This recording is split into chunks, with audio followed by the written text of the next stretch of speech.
The first thing Sadie noticed was that the candles had stopped flickering. That was how she always knew. Not from the shouting outside, not from the sound of iron boots against cobblestone, not from the way the other servants pressed their backs against the kitchen wall and grabbed each other's wrists. She had learned, in 23 years of living close to the floor of a world that had no use for her, that danger announced itself in small, quiet ways before it announced itself in loud ones. The candles on the long wooden table of the Gilded Stag Tavern had been dancing all evening in the draught, coming through the cracked window near the hearth. And then, between one breath and the next, they went perfectly still. She set down the clay pitcher she was carrying. Behind her, Marta, the head cook, wide and red-faced and usually impossible to silence, had gone completely quiet. That was the second sign. The door came off its hinges before anyone could bar it. They came in like weather. 6 warriors in dark leathers and iron pauldrons, the insignia of the Veldrath Warpack, burned into the metal at their shoulders. A wolf split down the center, half bone, half shadow. Sadie had seen that mark before. Everyone in the border villages had. It was the mark of Lord Cavan's enforcers, and wherever that mark appeared, someone ended the night in chains or in the ground. The tavern keeper, old Birch, stepped forward with his hands raised. "Sirs, there is no quarrel here." One of the warriors knocked him aside with the back of a gauntleted hand. Birch hit the edge of a table and went down, scattering mugs and spilled ale across the rushes on the floor. Sadie did not move. She stood exactly where she had been standing, between the hearth and the serving table, clay pitcher still in her hands, and she watched. Not because she was brave, not because she did not feel the cold terror spreading through her chest like ink in water, but because she had learned long ago that running was a luxury. Running required somewhere to go, and Sadie had nowhere. She was what the pack registers listed as an unranked Omega, a woman with no wolf, no rank, no family name worth recording. Her mother had died when she was 4, her father had never been named, and the village elder who had grudgingly taken her in had made certain she understood her place before she could read. She had been serving tables at the Gilded Stag since she was old enough to carry a pitcher without spilling, working in exchange for a pallet near the kitchen fire and 2 meals a day. She owned nothing. She answered to everyone. She was, in every way the world measured such things, invisible. Which was why she was the only one still standing upright when the lead enforcer turned and looked at the room. He was a large man, pale-eyed, with the kind of stillness that came not from peace but from practice. His gaze moved across the tavern the way a hand moves across a table searching for something specific. He passed over Birch on the ground. He passed over the 2 young merchants huddled beneath their table. He passed over Marta and the other kitchen girls pressed into the corner. He stopped when he reached Sadie. "You," he said. "What is your name?" She answered without hesitation, because hesitation was what made predators lunge. "Sadie, I serve here." "Who do you belong to?" "Belong."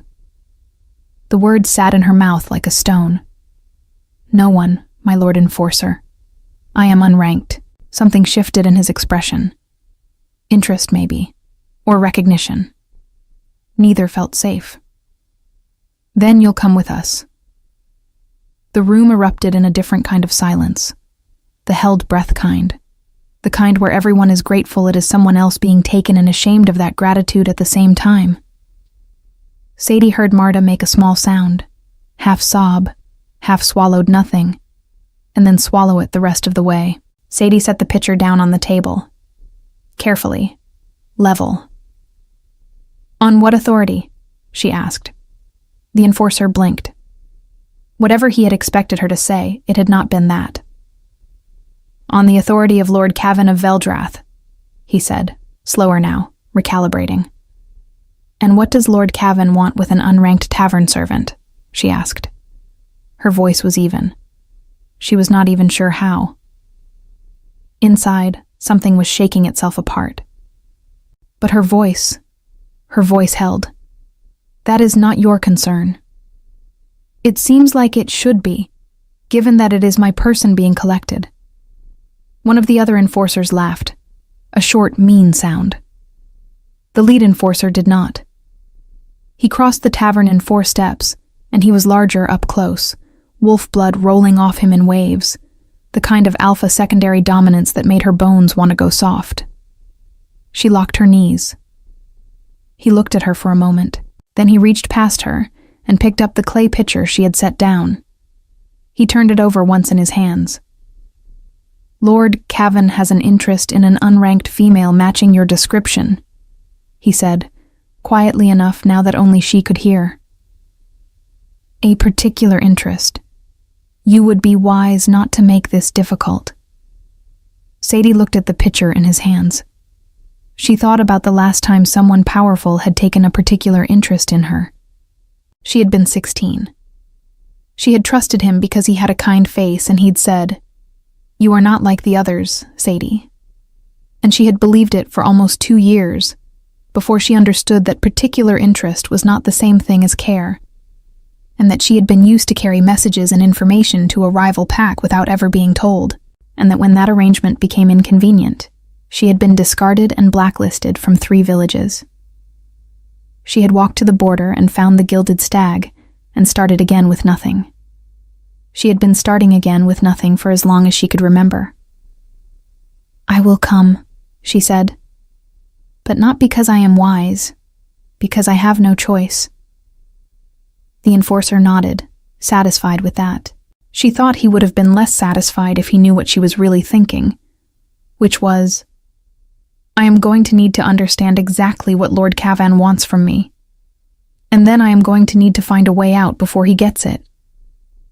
They bound her wrists with rope, not roughly, which was somehow worse, because courtesy in captivity usually meant someone wanted to preserve the merchandise.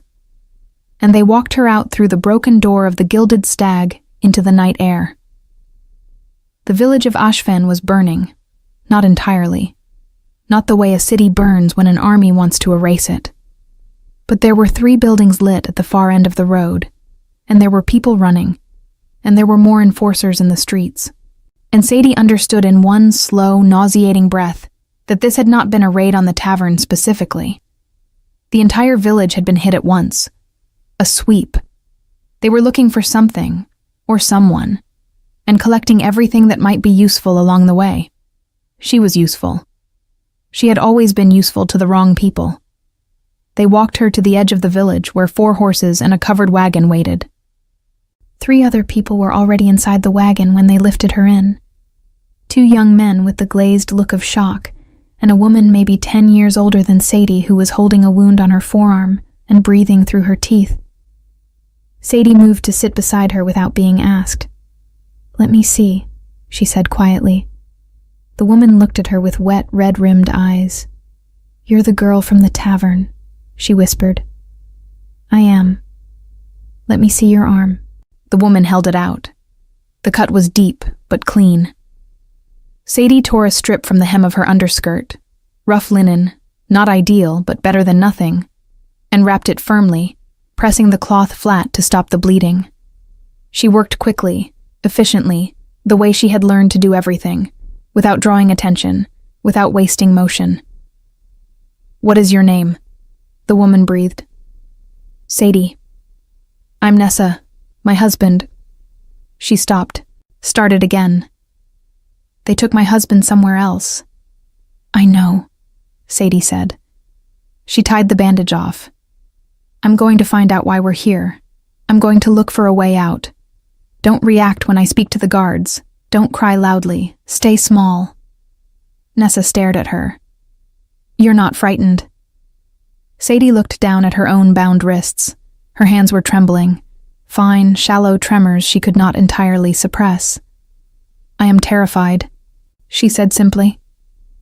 But being frightened and being still aren't opposites. The wagon lurched into movement. Through a gap in the canvas cover, Sadie watched Ashfen disappear into the dark behind them.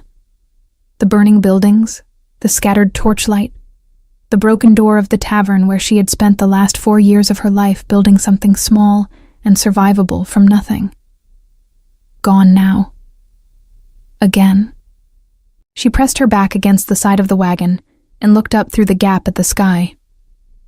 The moon was full and brutally bright, the kind of full moon that made wolf blood run hotter and made the world feel held in a fist.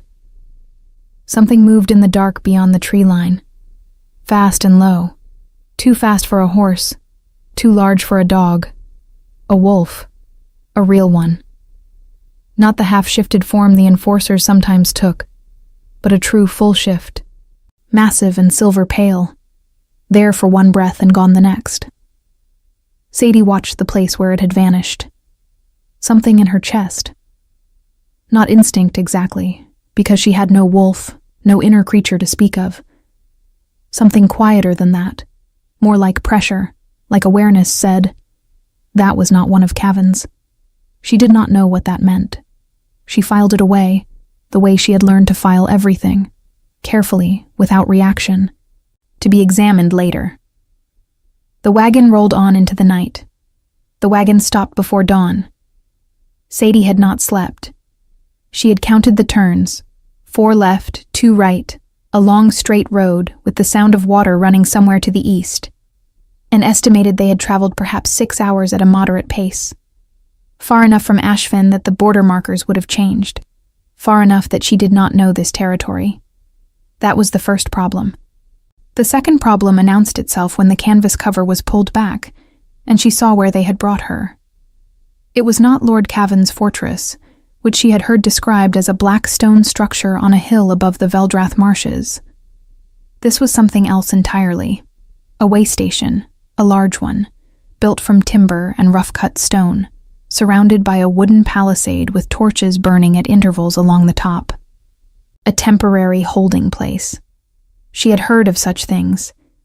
They were used during large sweeps when the permanent facilities were already full, or when whatever was being collected needed to be sorted before being delivered somewhere more permanent. Sorted. The word sat badly. They were taken inside one at a time. The 2 young men went first, and Sadie did not see them again. Then Nessa, who gripped Sadie's fingers briefly before she was led away. A small, fierce pressure. There, and gone. Then Sadie. The room they brought her to was a plain one. A table, 2 chairs, a single torch in a bracket on the wall. A man sat behind the table with a ledger open in front of him. He was not an enforcer. He had the look of an administrator. Slight, careful, ink-stained fingers. The kind of man who managed things from a distance. Name, he said, without looking up. Sadie, unranked Omega, no family name. Age, 23. Previous pack affiliation, none registered. He wrote something.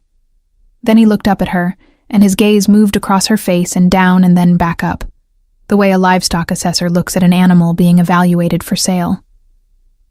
Sadie had seen that look before.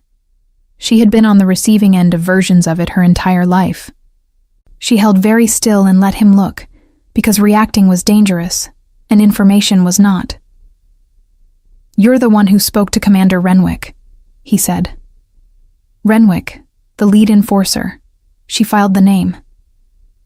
"I asked a question," she said. "I did not realize that was remarkable.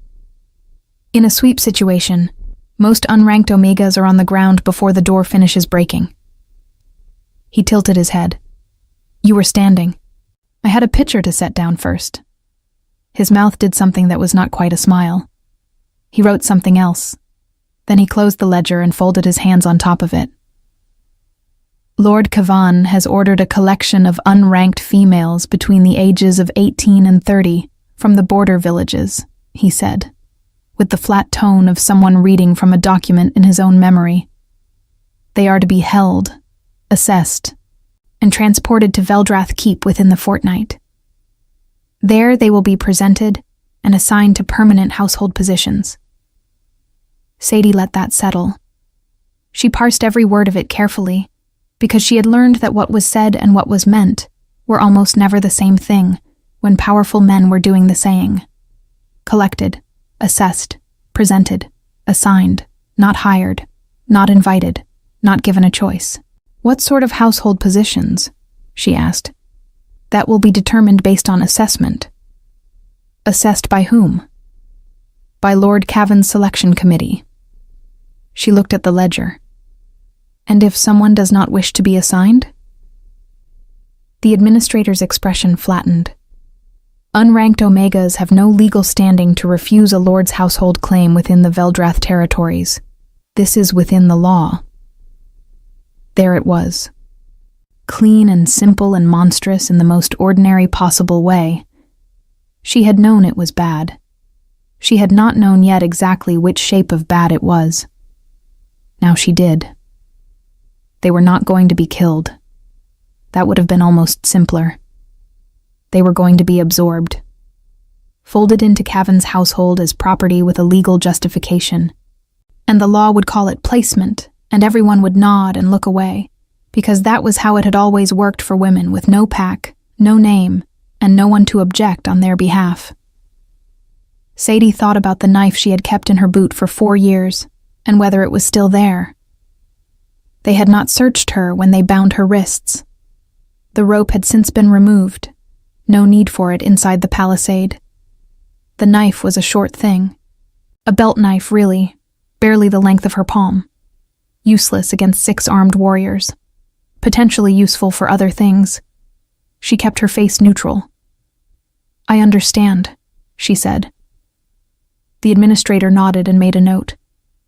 He seemed satisfied by her compliance, which meant he had not been paying close enough attention. She was put in a large holding room with 11 other women. Most of them were between 20 and 28. Most of them had been crying. A few had stopped and were sitting with the hollow, slightly distant expression of people who had moved past the first wave of terror into something quieter and more dangerous. Not calm, but the absence of energy, the kind of stillness that came from not knowing what to do with the fear anymore. Sadie sat against the wall and assessed the room. One small window, high up, barely the width of her shoulders. A single door, barred from outside. Straw on the floor. 2 torches. No fireplace. The wall to the left was shared with another structure. She could hear movement through it, muffled but consistent.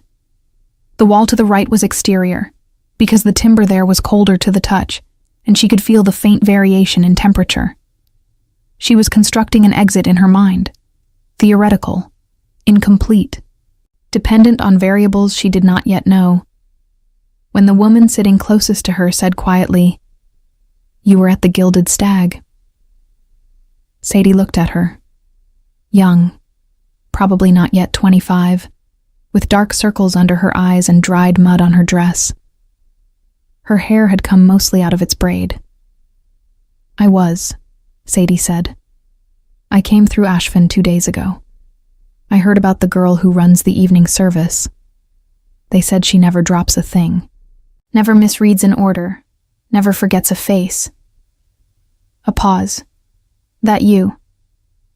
"People talk too much in small villages," Sadie said. "My name is Petra." She wrapped her arms around her knees. "I don't know what to do." "Right now, none of us do," Sadie said. "That's acceptable. We don't need to know what to do tonight. Tonight we need to eat if they bring food, sleep if we can manage it, and pay attention to everything." "Pay attention to what?" "To who comes in and out, to what we can hear through the walls, to whether the guard changes at the same time each night, to whether any of the women here have skills that might be useful." She paused. "To whether anyone on the outside knows we're here." Petra was quiet for a moment. "Do you think anyone does?" Sadie thought of the silver wolf in the tree line. There and gone, fast and purposeful, clearly tracking the wagon and clearly not one of Cavan's wolves. Someone had been watching the sweep. Someone had followed. "I think it's possible," she said carefully. She did not sleep that night. She dozed in short intervals, snapping awake at every sound, cataloging. Guards changed twice before dawn, roughly 4 hours apart, which told her they were running short rotations, which meant either they were understaffed or they were planning to move quickly. The administrator's mention of within the fortnight suggested the latter. They would not hold this many women in a way station for 2 weeks. Days, maybe. 3 at most. She had 3 days to find something. She was still working through the problem when the door opened at mid-morning, and a servant came in with bread and water. A young boy, pale and nervous. Clearly local, rather than one of Cavan's people, which meant the way station was using hired help from whatever village was closest. The boy would not meet anyone's eyes. He set the tray down and turned to go, and Sadie said very quietly, "Boy." He froze. She did not move toward him. She kept her voice at the same register she used to recite an order to a difficult table, unhurried, specific, clear. "What is the name of the village nearest this station?" He was shaking slightly. "Pharaoh's Crossing, my lady." "How far?" "Half a mile, maybe, through the East Wood." "Is there a garrison at Pharaoh's Crossing?" "No, my la—" He stopped, swallowed. There was. They left 3 days past. Everyone said it was because of the movements to the north. Movements to the north. "Thank you," she said. "Eat the last piece of bread yourself. You look like you haven't had enough today." The boy looked at her as though she had said something completely incomprehensible. Then he grabbed the bread and was gone. Petra was watching her.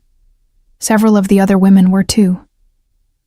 "Movements to the north," said a woman near the window, older, steady-voiced, with the kind of face that had seen considerable difficulty and made its peace with it. "That means the king's army." The room went very still. The king's army. Alpha King Aiden's forces. The largest military body in the realm, disciplined and wolf-blooded, and loyal to a crown that was, whatever its faults, not Lord Cavan of Veldrath. Lord Cavan was a vassal lord, powerful in his own territory, but technically beneath the king's authority. And if the king's army was moving north, it meant something significant had shifted. It meant Lord Cavan was either about to become very careful, or very desperate.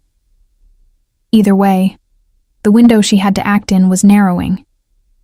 And then, from outside the palisade wall, distant but unmistakable, came the sound of a horn.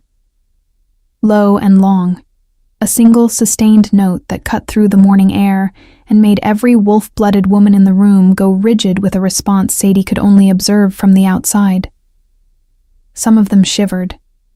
One of them made a soft, involuntary sound. Sadie crossed to the exterior wall and pressed her palm flat against the cold timber. Through the wood, she could feel it, even without wolf blood. Vibration. Deep and rhythmic. The ground moving. Hooves, many of them, coming fast. The sound hit the palisade like a wave hitting stone. Not an explosion. Something more controlled than that. More deliberate. The thunder of hooves that did not slow as it approached. The bark of commands in a voice trained to carry across battlefields. The crash of wood giving way at the main gate. Sadie kept her palm pressed flat against the exterior wall and felt the vibration change. No longer the uniform rhythm of approach, but the fractured, chaotic pulse of a confrontation already in motion.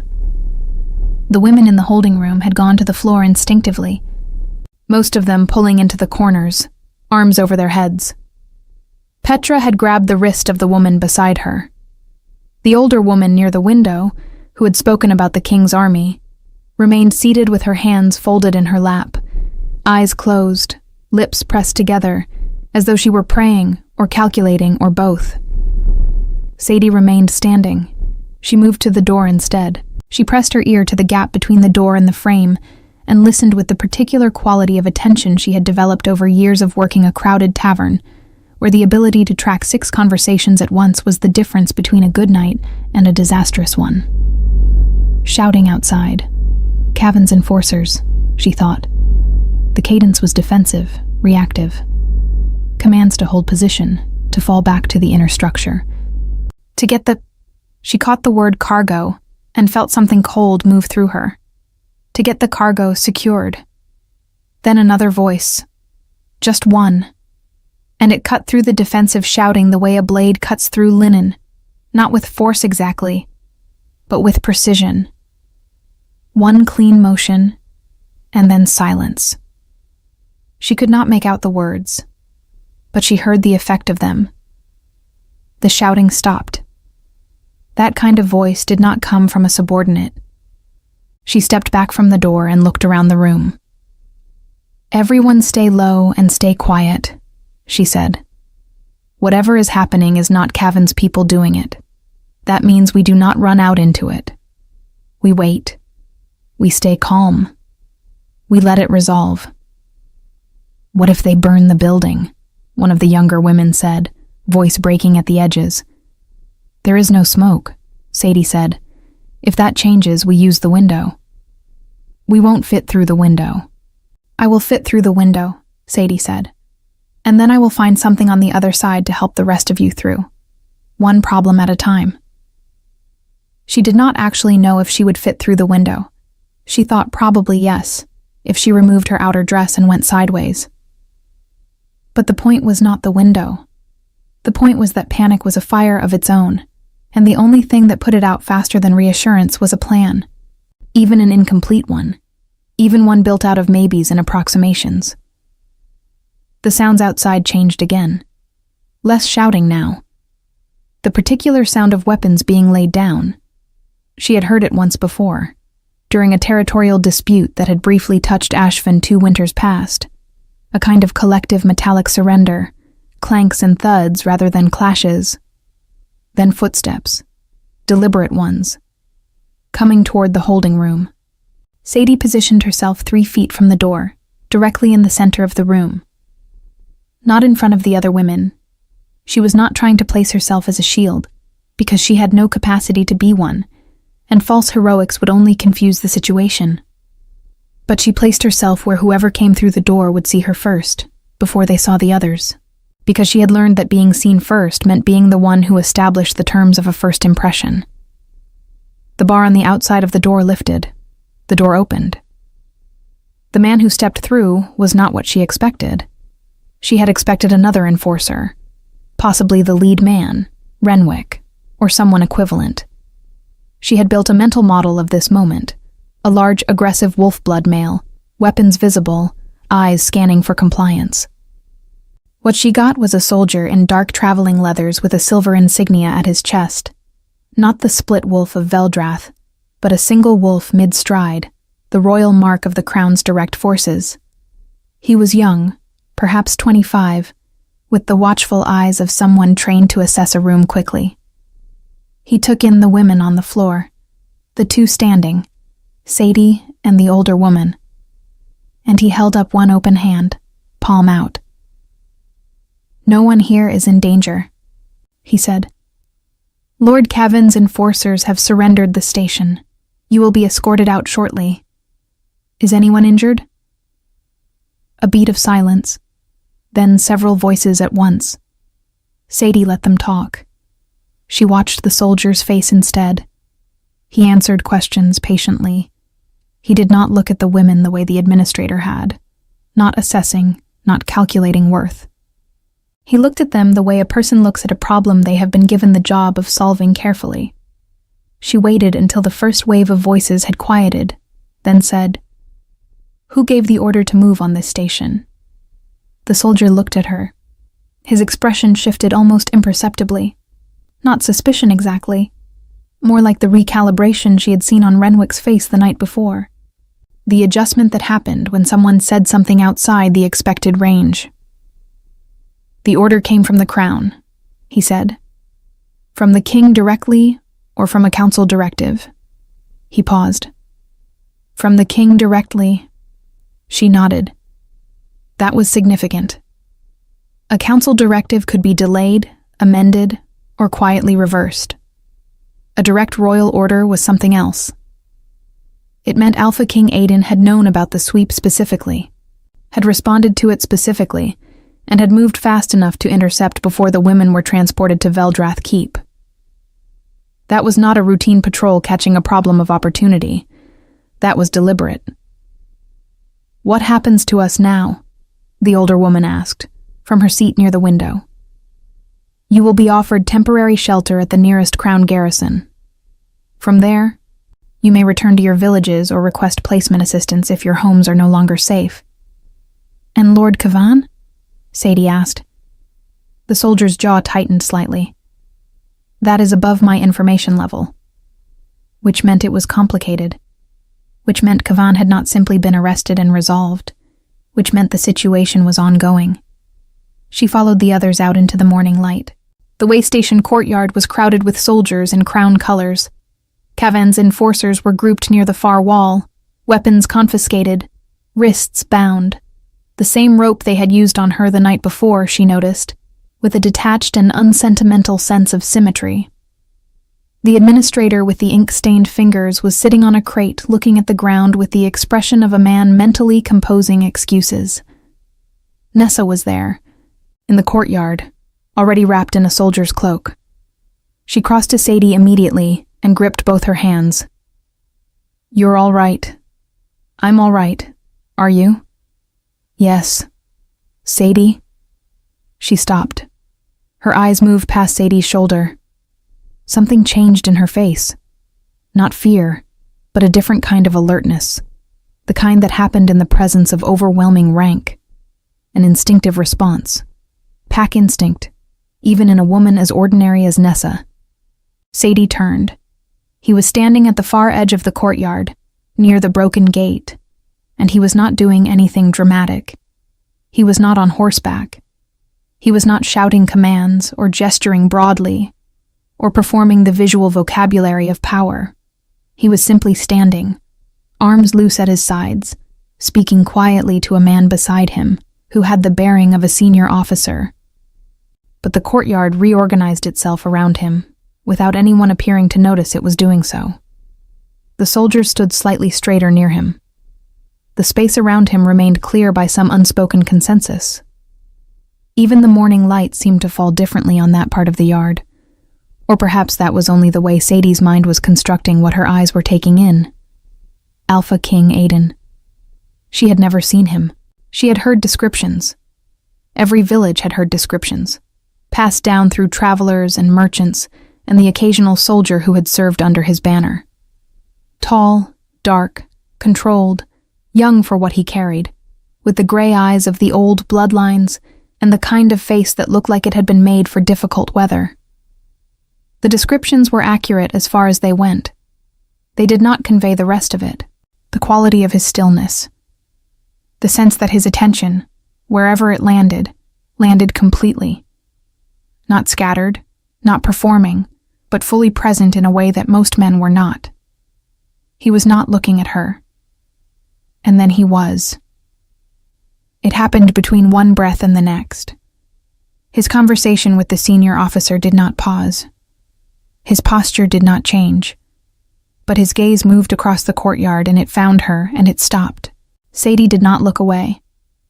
She had learned that looking away first was a form of submission, and she was very tired of submitting to people who had not earned it. He held her gaze for 3 seconds. She counted, without meaning to. And then his attention returned to the officer beside him, and the conversation continued as though nothing had interrupted it. But he had noticed her. She was certain of it. Not the way the administrator had noticed her, not cataloging, not assessing worth. Something else. Something she did not have a clean word for yet, which made her uneasy, because she preferred to have words for things. A soldier directed the group of women toward a line of horses and a covered supply wagon at the edge of the road. Sadie moved with them, keeping Nessa close, helping the woman with the bandaged arm into the wagon. She was the last to climb in.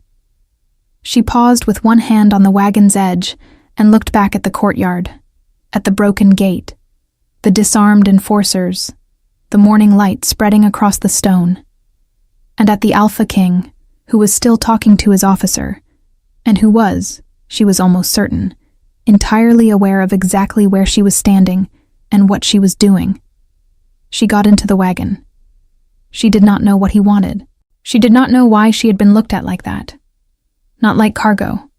Not like a problem. Not like a solution. But like something recognized. She did not know why that single moment of eye contact had left a pressure in her chest that felt less like fear and more like a door swinging open onto a very dark room. She had survived the night. She had survived the sweep.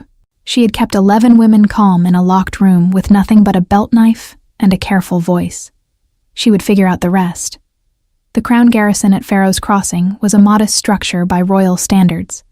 A rectangular building of gray stone with an inner yard, a stable, a small infirmary, and a hall large enough to feed 30 soldiers at once. By the standards of a woman who had spent 4 years sleeping on a pallet near a kitchen fire, it was considerable. They were given a room with 6 cots, clean blankets, and a basin of warm water. A healer came to see the woman with the bandaged arm.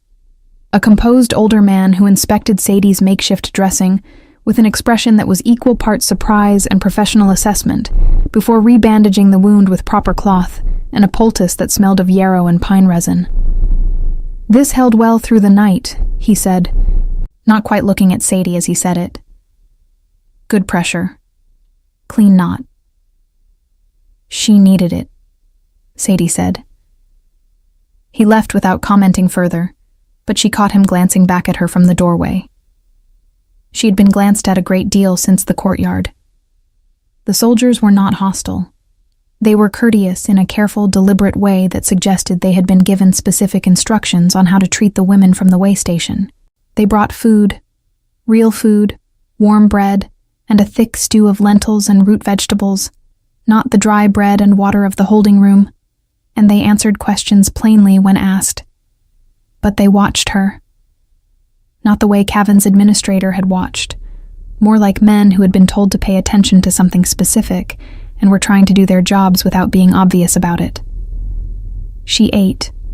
She helped Nessa eat. She sat with the older woman, who had finally offered her name as Greta, a former midwife from a village called Calmhaven that had been absorbed by Veldrath territory 2 years prior, and listened while Greta talked quietly about what she had seen and heard during the sweep, adding details to the picture Sadie was building.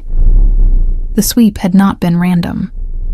Cavan had specifically targeted unranked women from border villages, not wolf-blooded enough to have pack protection, not poor enough to be useless, not old enough to be overlooked. Women in a particular band of age and circumstance who existed in the gaps between systems, invisible in the way that made them easy to collect and difficult to account for afterward. "He has been doing it for years," Greta said. Her voice was quiet and perfectly steady, which was its own kind of fury. Small numbers, 1 or 2 at a time. Nothing large enough to draw official attention. This sweep was different, larger. He must need something he cannot get with small numbers. Or he felt protected enough to stop being careful, Sadie said. Greta looked at her. The same thing, possibly. Or the opposite. If he felt protected, he would have stayed careful. You stop being careful when you're desperate. Greta was quiet for a moment. What do you think he needed them for? Sadie had been turning that question over since the administrator's careful language in the plane room. Assessed, presented, assigned. She thought about what an unranked Omega offered that a ranked female would not. No pack to object, no family to make claims, no legal standing to refuse, no one to come looking. Something that requires complete control over the person, she said. Something that would not be possible with anyone who had ties. Greta nodded slowly. She looked like she had already known the answer, and had been waiting to see if Sadie would arrive at it. They were finishing the meal when a soldier appeared in the doorway and said, quietly, that Sadie was being asked to attend the garrison commander. She noted the phrasing. Asked, not summoned, not ordered. She set her bread down and followed him. He took her not to the commander's office, but to a larger room at the end of the main corridor. A room with a table long enough for 8, a fireplace with a low fire in it, and 4 chairs arranged at one end. 3 of them were occupied. A senior officer she recognized from the courtyard. A woman in dark practical clothing, who had the watchful ease of someone trained in intelligence work, and the Alpha King.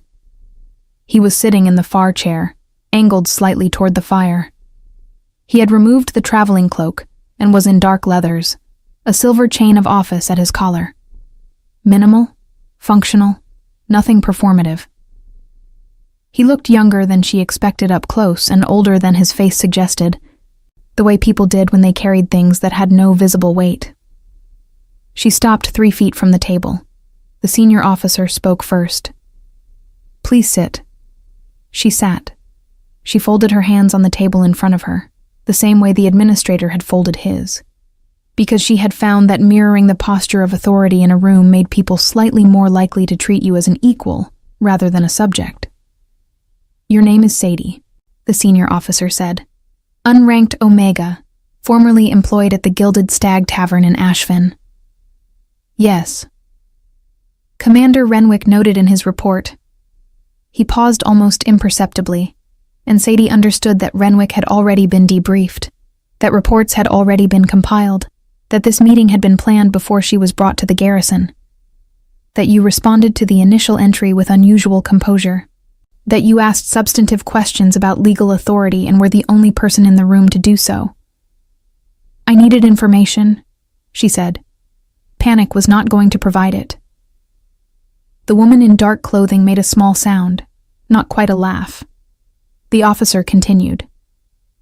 "You also spoke to the servant boy this morning, before the intervention." She kept her expression neutral. He looked hungry. "You asked him about the nearest village, the distance to it, and the status of the local garrison." "I did." "You were building an exit strategy." "I was gathering information," she said. "What I intended to do with it depended on what it was." A pause in the room. The fire shifted. She did not look at the Alpha King. She was aware of him the way you were aware of a large window in a dark room, not looking directly at it but knowing exactly where the light was coming from. Then he spoke. "Why didn't you run in the courtyard?" His voice was what she had expected from those 3 seconds of eye contact across the yard, and also not. Controlled, yes. Quiet in the way that certain kinds of authority were quiet. Not because they lacked volume, but because they had no need of it. But there was something else in it, a directness that had no performance in it. She turned her head and looked at him properly for the first time. Up close, the gray eyes were lighter than she had expected, and they were looking at her with that same quality she had noticed from across the courtyard. Complete attention, nothing withheld, nothing performing. "I had nowhere to run to," she said. "That wasn't the only reason." She considered him for a moment. He was right. It was not the only reason. But she was not in the habit of offering the full truth of herself to powerful men in rooms she had not chosen to be in. "No," she said. "It wasn't." He waited. He did not press. He simply waited, with the particular patience of someone who had learned that silence was more productive than demand. She said, "I had 11 women in that room who were deciding whether to fall apart or hold together. If I had run, they would have fallen apart. And my chances of surviving long enough for running to matter were better with 11 people functional than with 11 people in panic. So you stayed for them." "I stayed because it was the most logical decision available." "You stayed for them," he said again, not as a correction, but as a clarification, finishing the sentence she had dressed in strategy, because strategy was safer than the truth of it. She looked at him. He looked back. "You have no wolf," he said. "No. No pack. No family name. No formal training. No. And yet you managed a crisis situation, gathered tactical intelligence from a controlled interaction with an outside contact, assessed structural weaknesses in the holding facility, and maintained cohesion in a group of traumatized women for approximately 8 hours. She said nothing. There was nothing to say to an accurate accounting. "I want to make you an offer," he said. Something in her went very still. Not the frozen stillness of fear. A more active kind. The kind that happened when something important was about to be said. And she needed to hear every word of it clearly. I will not dress it as anything other than what it is, he continued. I need someone with your particular set of capabilities. The situation with Cavan is not resolved. It is the surface of something larger, and investigating that larger thing requires someone who can move through spaces that my soldiers and my intelligence officers cannot. Someone without rank, without obvious affiliation, without a wolf signature that reads as Crown adjacent. She absorbed this. You want to use me? I want to employ you. There is a difference. The difference being, you would know what you are doing and why. You would have information. You would have resources. You would have the ability to refuse any specific task. He paused.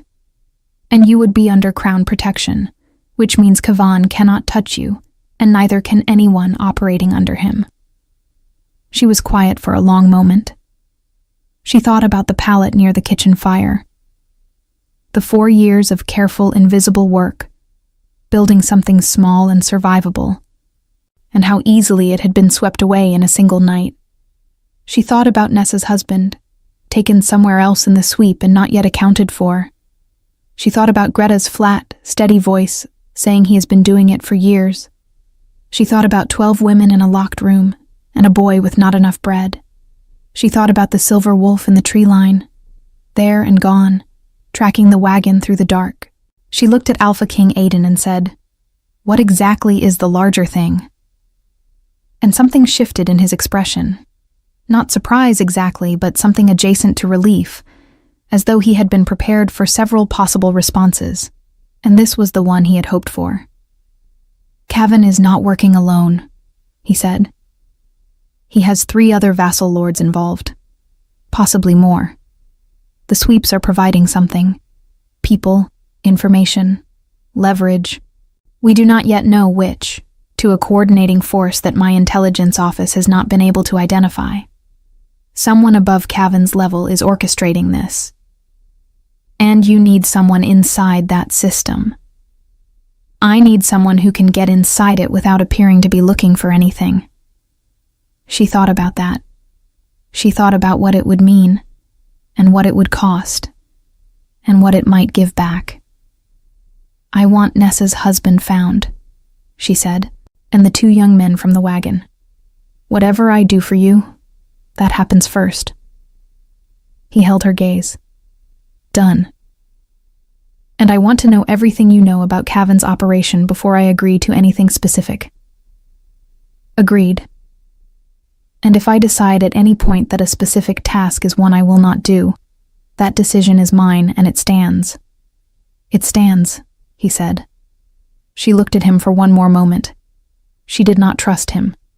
She did not distrust him.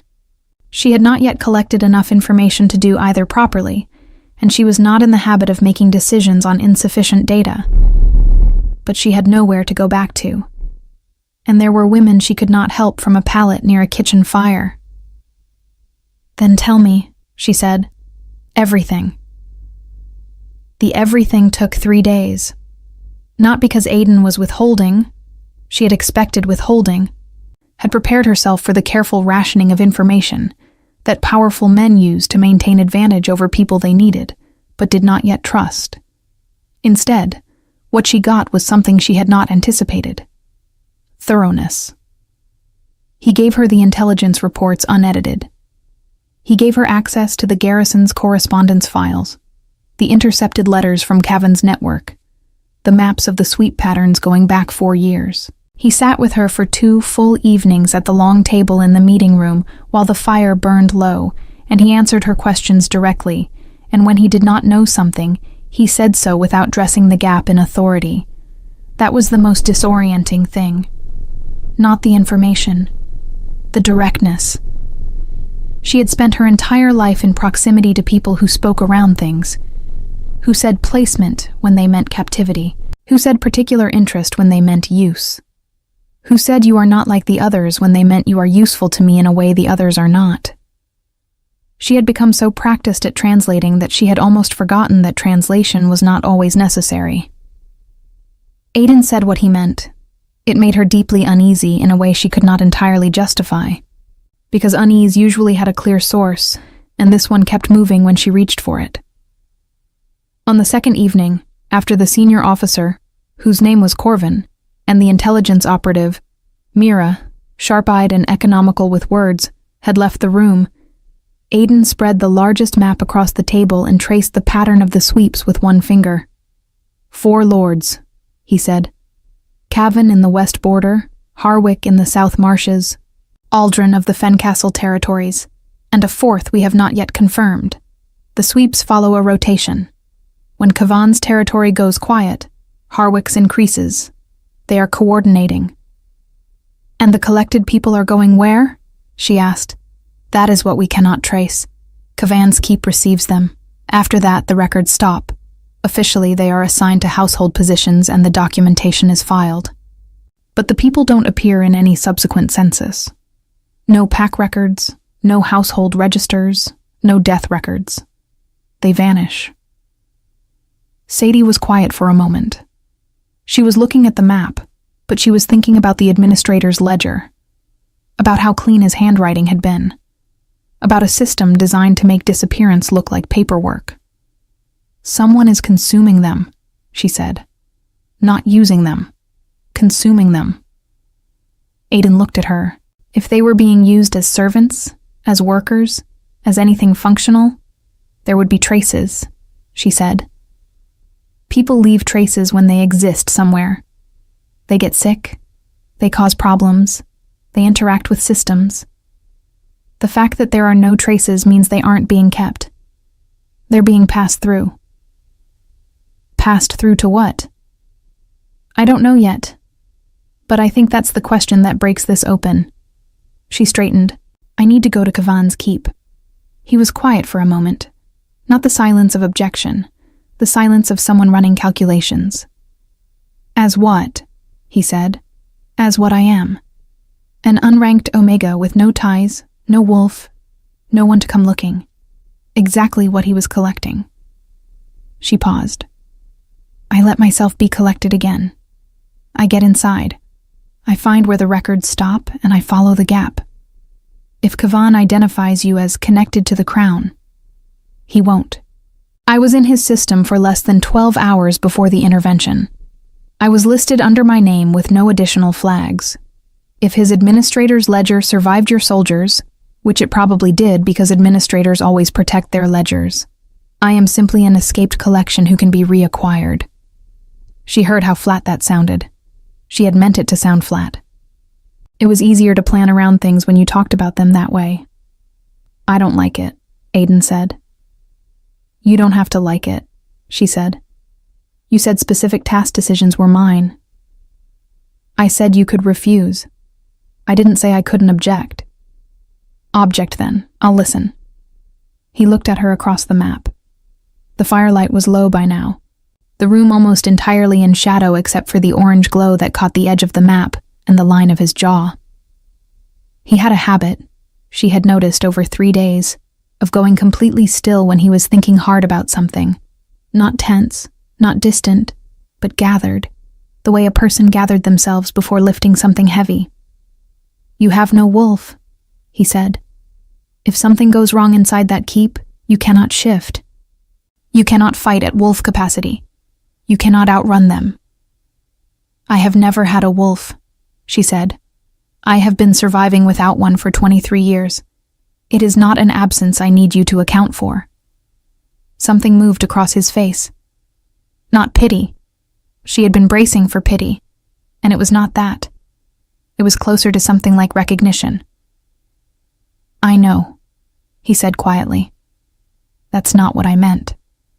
She looked at him. What did you mean? He was quiet for a moment.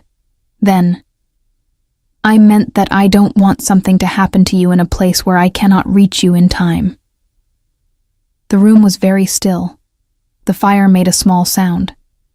Outside, the garrison was quiet. Late enough that the watch change had already happened. Early enough that the pre-dawn activity had not yet begun.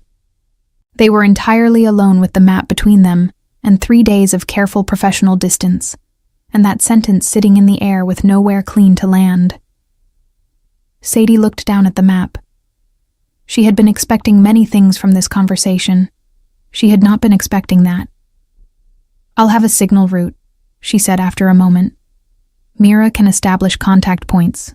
If I miss 2 consecutive signals, you move." She paused. "That is the best I can offer." "It'll have to be enough," he said. But he said it the way a person said something they had not finished deciding about yet. She left for Cavan's territory 6 days later, dressed in the plain linen and worn wool of a border village woman, her hair loose and her boots resoled at the garrison's smithy, a small courtesy that no one had mentioned and that she had noticed anyway. She carried nothing that identified her as Crown-connected. She carried the belt knife in her boot, a sealed letter in the lining of her cloak, a contingency document in Aiden's hand that she was to use only if circumstances became irreversible, and the memory of 3 days of intelligence reports organized in her mind, the way she had always organized orders at the tavern, by priority, by dependency, by what needed to happen before what else could happen. Nessa's husband had been found. He was alive, in a Harwick holding facility that Corvin's unit had located on the 2nd day. He had been transported back to what remained of Ashvin, not much, but enough. And Nessa had left the garrison with red eyes and her husband's hand, and had pressed Sadie's fingers briefly at the gate. "Come back," Nessa had said. "I intend to," Sadie had said. The 2 young men from the wagon had also been found, both alive, both returned to their families. Greta had chosen to remain at the garrison temporarily, having accepted a position assisting the healer, a decision that had been made with the same quiet efficiency with which Greta appeared to make all decisions. Sadie had said her goodbyes without ceremony. She did not know how to do goodbyes with ceremony. She had never had enough practice. She was at the garrison gate, about to follow the escort that would take her to the edge of Crown territory and leave her to continue alone, when she heard boots on the stone behind her. She turned. Aiden was there. He had not come to see the others off. She had not expected him to. It was not the function of an Alpha King to attend the departure of an intelligence operative. There were protocols and distances to maintain. But he was there, in traveling leathers, no ceremony, just himself, in the gray morning light. He stopped 2 feet from her. "Mira's contact points are memorized?" he said. "Yes." "The signal schedule?" "Yes." He nodded. He looked at her in that complete way he had, nothing withheld, and she looked back because she had never learned to look away from things that mattered, and she was beginning to suspect, with the same part of her that had noticed the candles going still before the door came off its hinges, that this mattered. "When this is over," he said, "I would like you to stay." She was quiet. "Not in the way Cavan used that word," he said immediately, and she understood that he had read her stillness correctly and wanted to correct the comparison before it settled. "Not as an asset. Not as something useful. I would like you to stay because—" He paused. The gathered before lifting stillness. "Because I have been in this work for 6 years, and I have never met anyone who saw a room the way you do, who stayed standing when every other person went to the floor, who asked about legal authority when she was being taken somewhere terrible." A pause. "Who told the servant boy to eat the last piece of bread." She felt something move in her chest. Not the door swinging open feeling from the courtyard. Something quieter than that. Something that had been very carefully locked and had been loosening, incrementally, over 3 days of directness and firelight, and a man who said what he meant. "That's a long list of professional qualifications," she said. "It is," he said. "It's also not entirely what I meant." She looked at him for a long moment. She thought about the administrator's word. Belong. The way it had sat in her mouth like a stone. She thought about the boy at 16 who had said, "You are not like the others," and had meant something hollow by it. She thought about the pallet near the fire, and starting again with nothing, and the particular exhaustion of being, for 23 years, invisible in ways that were convenient for everyone except herself. She thought about gray eyes and complete attention, and I don't want something to happen to you in a place where I cannot reach you. Ask me again, she said quietly. When I come back. Something shifted in his face. Not disappointment, something gentler than that, and more patient. I will, he said. She came back 41 days later. What she found inside Cavan's keep was worse than missing records. The unranked women were being used as living conduits for a blood ritual, an old, illegal working that required willing or unwilling participants without wolf signatures, because wolf blood disrupted the working structure. The coordinating force Aiden had been unable to identify was a disgraced former archpriest of the Moon Temple named Soren, who had been declared apostate 12 years prior, and had spent the intervening years building a network of vassal lords who believed his ritual could transfer alpha dominance from one bloodline to another, could, in effect, steal a king's power and redistribute it. Cavan had been promised a throne. Harwick had been promised territory. Aldrin had been promised his dead son restored by bloodworking. Men who wanted things they could not earn had found a man who told them they could have those things if they fed the ritual what it needed. What it needed was people with no one to miss them. Sadie brought out documentation. 41 days of careful, invisible work. Attending to things, filing things away, asking no questions that would draw attention, and listening to every answer given to other questions. She brought out names, locations, dates, the full network mapped in her memory and encoded in a system she and Mira had established before she left. She also brought out 6 women who were still alive. The others, she did not let herself count them yet. There would be time to count them later.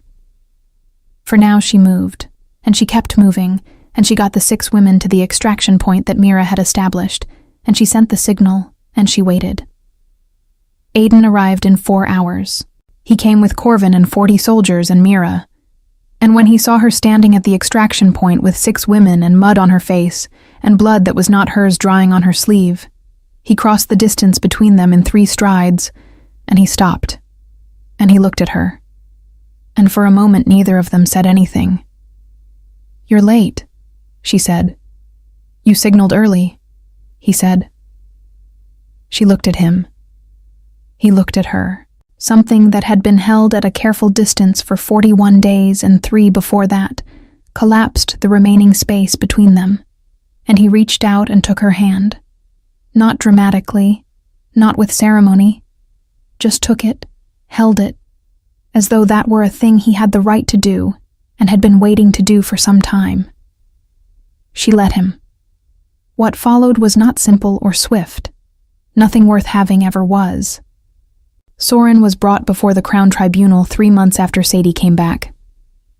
Cavan, Harwick, and Aldrin were stripped of their territories and titles in a public council session that Sadie attended not as an operative or a servant, but as a named witness. The first time in her life her name had been recorded in a royal document as something other than unranked. The Fourth Lord was identified from the network documentation she had brought out and arrested within the fortnight. The 6 women she had extracted were given formal crown protection and assistance in rebuilding their lives.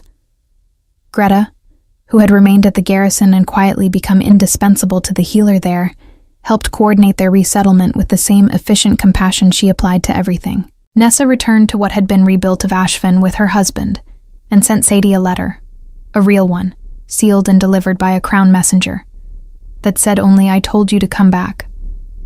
I'm glad you listened." Sadie read it 3 times. She was not certain why. She kept it. Aiden asked her again in the winter. Not formally. There was no public declaration, no ceremony arranged before she had been consulted, nothing performed for an audience before she had given an answer. He asked her privately, in the same meeting room where he had first made her an offer, the fire low and the map still on the table from a different discussion entirely. and he asked her the way he asked everything, directly, without dressing it in anything other than what it was. She said yes. Not because of the gray eyes or the directness or the hand taken at the extraction point, though those things were true and present and real in the particular way that gradual truths were real, built over time, tested by difficulty, more solid for having been earned rather than assumed. She said yes because she had spent 23 years invisible, and this man had seen her. Not the useful version of her. Not the version that stayed calm in crises and gathered intelligence and managed rooms. Her, the woman who had told a hungry boy to eat the last piece of bread. The woman who had set a pitcher down carefully even while being taken somewhere terrible. The woman who had no wolf and no name and no place, and who had been starting again from nothing for so long that she had almost forgotten what it felt like to have somewhere to start from. He had not asked her to be different. He had not asked her to be more. He had simply seen what was there and stayed. That was everything. They were married in early spring, quietly, in the Crown Chapel with Corvin and Mira and Greta, and 6 women whose names Sadie had learned in a holding room and carried with her through 41 days of dangerous, invisible work. The ceremony was brief, and the vows were direct, and when Aiden took her hand, it was with the same unhurried certainty with which he did everything, as though he had already decided and was simply arriving at the moment he had been moving toward. Afterward, standing in the chapel doorway with the cold spring light coming in and the sound of the garrison yard beyond the walls, Sadie thought about the candles that had stopped flickering, about the door coming off its hinges, about a pallet near a kitchen fire, and the particular shape of starting from nothing. She was not that woman anymore. Not because she had been remade or rescued or restored to something she had lost. She had never had anything to restore. She had been built from scarcity, and she had built herself from the inside out, and nothing had been given back to her that had been taken, because nothing had ever been hers to take. What she had now was different. It was not restoration. It was arrival. She had arrived, finally, at a life that was actually hers. Aiden came to stand beside her. He did not say anything. He did not need to. She had learned over the months between first meeting and this morning that his silences were a form of conversation, and she had learned to speak them. She looked out at the yard, at the cold light, at the ordinary morning activity of soldiers and stable hands and the distant sound of the smithy and someone laughing near the kitchen entrance. She thought, this is what it feels like. Not safety, exactly. Safety was too small a word for it. More like standing on ground that would hold. Like knowing that if the candles stopped flickering, she would not be standing in that room alone. She reached out and took Aiden's hand. He closed his fingers around hers. Steady. Unhurried. As though it were a thing that had always been true, and was only now being acknowledged in the light. The spring morning continued around them, ordinary and bright, and entirely theirs.